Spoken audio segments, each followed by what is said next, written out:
လူငယ်ဘဝမှာရရှိတဲ့အကောင်းဆုံးသောအရာကအရှိန်ဖြစ်ပါတယ်ကျွန်တော်တို့ဒီနေ့လိုမျိုး social media ခေတ်ကြီးမှာတနေ့တနေ့ဝင်လာတဲ့ message တွေကျွန်တော်တို့ကြည့်နေတဲ့ video တွေကကျွန်တော်တို့အရှိန်ဖြုံးရှင်းတွေကိုဖြစ်ပေါ်စေတယ်ဒီຢာတွေကြောင့်ပဲကျွန်တော်တို့အရှိန်တွေမကုန်သင့်ပဲကုန်ရတယ်ဒါကြောင့်ကျွန်တော်စဉ်းစားတယ်ချိန်ဖြုံးရှင်းကိုဘယ်လိုလျှော့ရကြမလဲဒါကြောင့်ကျွန်တော် YouTube video တွေကြည့်တယ် Google တွေခောက်တယ်လေ့လာတယ် research တွေလုပ်တယ်လေ့လာတယ် research တွေလုပ်တယ်ကျွန်တော်လေ့လာရေးနဲ့ကျွန်တော်နည်းလမ်းတစ်ခုကိုကျွန်တော်တွားတွေ့တယ်အဲ့ဒီနည်းလမ်းကိုကျွန်တော်ဘဝမှာအသုံးပြုကြည့်တယ်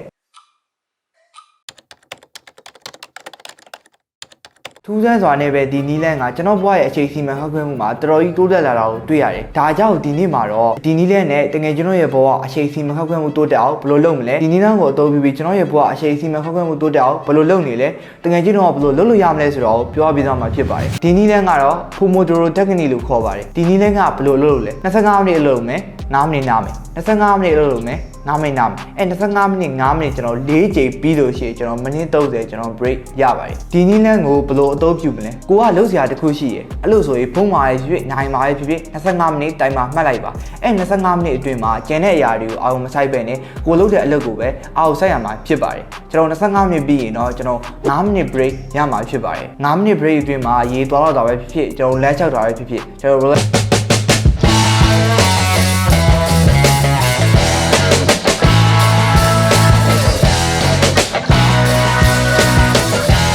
မှာဆိုရင်တော့ focus keeper ဆိုတဲ့အနဲ့အသုံးပြုလို့ရပါတယ်ကျွန်တော် laptop တူမဟုတ်ကျွန်တော် computer မှာဆိုရင်တော့ Pomodoro assistant ဆိုတဲ့ Chrome extension နဲ့အသုံးပြုနိုင်ပါတယ်ဒီဟာကိုဘယ်လိုအသုံးပြုရမလဲဆိုတဲ့ basic ဟာကိုလည်းပြောပြီးပြီဆိုတော့ကျွန်တော်ဒီ Pomodoro technique ကိုဘယ်လိုမျိုးအသုံးပြုနေလဲဆိုတာကိုလည်းပြောပြသွားမှာဖြစ်ပါတယ်ကျွန်တော်မှာလုံးဝမဲ့ set တွေရှိရဲကျွန်တော် video editing လုပ်ရမယ်အဲ့ဒါပြီးတော့ကျွန်တော် time minute ဘယ်လိုပိုကောင်းအောင်လုပ်ရမယ်အဲ့ဒါပြီးတော့ကျွန်တော် like content creation ဘိုင်းကိုလေ့လာရမယ်အဲ့ဒါပြီးကျွန်တော် self improvement ဘိုင်းကိုလေ့လာရမယ်ဆက်လက်ပြီးကျွန်တော် test တွေရှိရဲကျွန်တော် test တွေကိုကျွန်တော်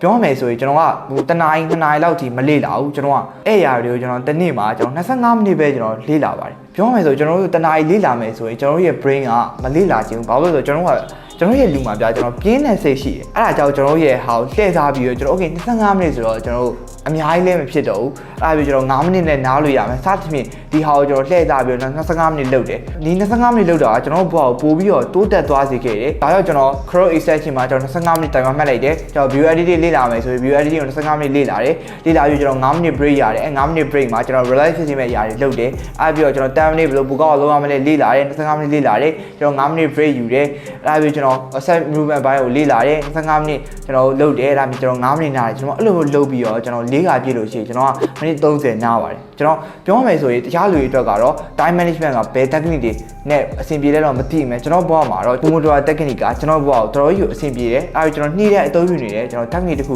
ဖြစ်ပါတယ်ဒါကတော့ကျွန်တော် Pomodoro technique ကိုဘယ်လိုမျိုးအသုံးပြုလဲဆိုတာကိုပြောပြထားတာဖြစ်ပါတယ်တကယ်ချင်းကိုလည်းကျွန်တော် inspire ယူပြီးကျွန်တော်သုံးလို့ရတယ်အဲ့ပြီးတော့ဒီ technique ကကျွန်တော်ကြီးကိုလွယ်ပါတယ်ပြောမယ်ဆိုကို့မှာကျွန်တော်စာလုပ်စရာတွေရှိတယ်ပြောမယ်ဆိုအခုကာလာဆိုဆောင်းဝဲကာလာတွေရှိတယ်ဒီလိုဟာမျိုးတွေရှိတယ်ဆိုပြီးပြောရင်ဒီ technique ကပြောတော်တော်ကြီးကိုအသုံးဝင်တဲ့ technique တစ်ခုဖြစ်ပါတယ်ဒါကြောင့်ကိုကအချိန်စီမခောက်ခောက်မှာတော်တော်ကြီးအဆင်ပြေဖြစ်နေ Pomodoro technique ကိုအသုံးပြုပါလို့ကျွန်တော်အကြံပေးချင်ပါတယ်ဒီဗီဒီယိုကနေပြီးတော့တကယ်ချင်းတို့အတွက်အချိန်စီမခောက်မှုမှာပိုကောင်းမွန်တဲ့နည်းလမ်းတွေရရှိသွားမယ်လို့ကျွန်တော်မျှော်လင့်ပါတယ်ဆိုတော့ဒီဗီဒီယိုကြိုက်တက်တယ်ဆိုရင်လည်းကျွန်တော် like ရ share လုပ်သွားပြီးလို့ရပါတယ်အဲ့ဒါပြီးတော့